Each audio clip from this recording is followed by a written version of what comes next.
Fine അടിക്കാന്ന് പറയുന്ന മോശം പരിപാടിയാണ്. ആണോ അല്ലയോ? നിങ്ങൾ തന്നെയല്ലേ ചെക്ക് ചെയ്യേണ്ടത്. ചെക്ക് ചെയ്തല്ലേ നിങ്ങൾ ചെക്ക് ചെയ്യാതെ ഇവിടെ കൊണ്ടുവന്നിട്ട് ഇപ്പൊ ഞങ്ങൾ എടുത്ത് വന്നിട്ട് ഗുണ്ടായിസം പോലെ പിടിച്ചു വെച്ച് ഫോട്ടോ എടുത്ത് ഇത് ഫൈൻ അടിക്കാൻ ഫൈൻ അടിച്ചോ? ചെക്ക് ചെയ്യണ്ടേ? ഉത്തരവാദിത്തമാണ് ചെക്ക് ചെയ്യേണ്ടത്. ചെയ്തിട്ടില്ല. ഞങ്ങൾക്ക് ഇതിനെപ്പറ്റി കാര്യങ്ങൾ അറിയത്തില്ല. ഞങ്ങളുടെ അല്ലെങ്കിൽ പറഞ്ഞ് മനസ്സിലാക്കി പറഞ്ഞ് മനസ്സിലാക്കി തരണം. അത് നിങ്ങൾ ചെയ്യുന്നില്ല. ഇങ്ങോട്ട് വന്നിട്ട് ഗുണ്ടായിസം പോലെ കാണിക്കുന്നത് ശരിയല്ല.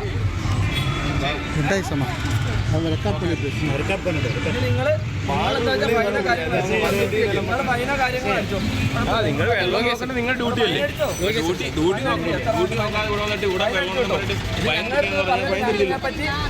ഇതിനെപ്പറ്റി ഞങ്ങൾക്കൊരു ധാരണയില്ല. ഞങ്ങൾക്ക് ഇതിനെപ്പറ്റി അറിയത്തില്ല. പറഞ്ഞ് മനസ്സിലാക്കി തരിക ഒന്നാമത്തെ കാര്യം. அண்மை செய்தி. நீலகிரி நாடுகாணி சோதனை சாவடியில் பிளாஸ்டிக் பாட்டில்களுடன் நிற்காமல் சென்றிருக்கிறார்கள் கேரள சுற்றுலா பயணிகள் நிற்காமல் சென்ற நிலையில் அருகாமையில் உள்ள சுங்கச்சாவடிக்கு தகவல் கொடுத்து போலீசார் மடக்கி பிடித்திருக்கின்றனர். இது பற்றிய விவரங்களை செய்தியாளர் சுரேஷ்குமார் வழங்கிட கேட்கலாம். சுரேஷ்குமார் வணக்கம். இந்த செய்தி தொடர்பான உங்களுடைய தகவல்கள் என்னென்ன? வணக்கம். நீலகிரி மாவட்டத்தில் ஏற்கனவே தடை செய்யப்பட்டுள்ள பிளாஸ்டிக் பொருட்கள் பயன்பாடு குறித்து தற்போது உயர்நீதிமன்றத்தில் விசாரிக்கப்பட்டு வருகிறது.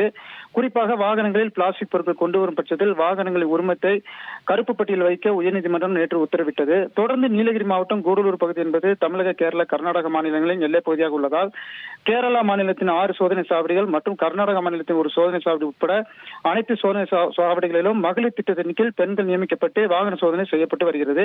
நெடுநாட்களாக கேரளாவில் இருந்து வரும் சுற்றுலா பயணிகள் ஆய்வு செய்யும் பெண்களை இழிவாக பேசுவது மற்றும் ஆய்வு செய்வதற்காக வாகனங்களை நிறுத்தாமல் செல்வது போன்றவை தொடர்ந்து நடைபெற்று வருகிறது. அவ்வாறு இன்று வாகனங்களை பெண்கள் ஆய்வு செய்யும் போது ஒரு கார் சோதனை சாவடியில் நிற்காமல் வேகமாக சென்றது. இதனையடுத்து அருகில் உள்ள காவல்துறை சோதனை சாவடியில் தகவல் கொடுக்கப்பட்ட நிலையில் காவல்துறையினர் அந்த வாகனத்தை தடுத்து நிறுத்தும் போது அதிலிருந்து தடை செய்யப்பட்ட பாட்டில்கள் பறிமுதல் செய்யப்பட்டது. பின்னர் அதில் இளைஞர்கள் கடும் வாக்குவாதத்தில் ஈடுபட்டனர். குறிப்பாக காவல்துறையோடு கடும் வாக்குவாதத்தில் ஈடுபட்டதோடு தங்கள் செல்போனில் வீடியோ எடுத்து மிரட்டும் விதமாக நடந்து கொண்டனர். பின்னர் கூடலூர் வருவாய் கோட்டாட்சியருக்கு தகவல் கொடுத்த நிலையில் வருவாய் கோட்டாட்சியர் தண்டத்தொகை விதிக்க உத்தரவிட்டார். பின்பு ஆய்வு செய்யும் பெண்களால் அவர்களுக்கு தண்டத்தொகை விதிக்கப்பட்டு அவர்களை எச்சரிக்கை செய்யப்பட்டு அனுப்பி வைக்கப்பட்டனர். தொடர்ந்து எல்லையில் பெண்கள் ஆய்வு செய்யும் போது பாதுகாப்பு இல்லாத சூழ்நிலையில் சுழற்சி முறையில் காவல்துறையினர் பெண்களுக்கு பாதுகாப்பு வழங்க வேண்டும் என்பதே கோரிக்கையாக உள்ளது. தகவல்களை வழங்கியதற்கு நன்றி சுரேஷ்குமார். செய்திகளை உடனுக்குடன் தெரிந்து கொள்ள உடனே சப்ஸ்கிரைப் பண்ணுங்க.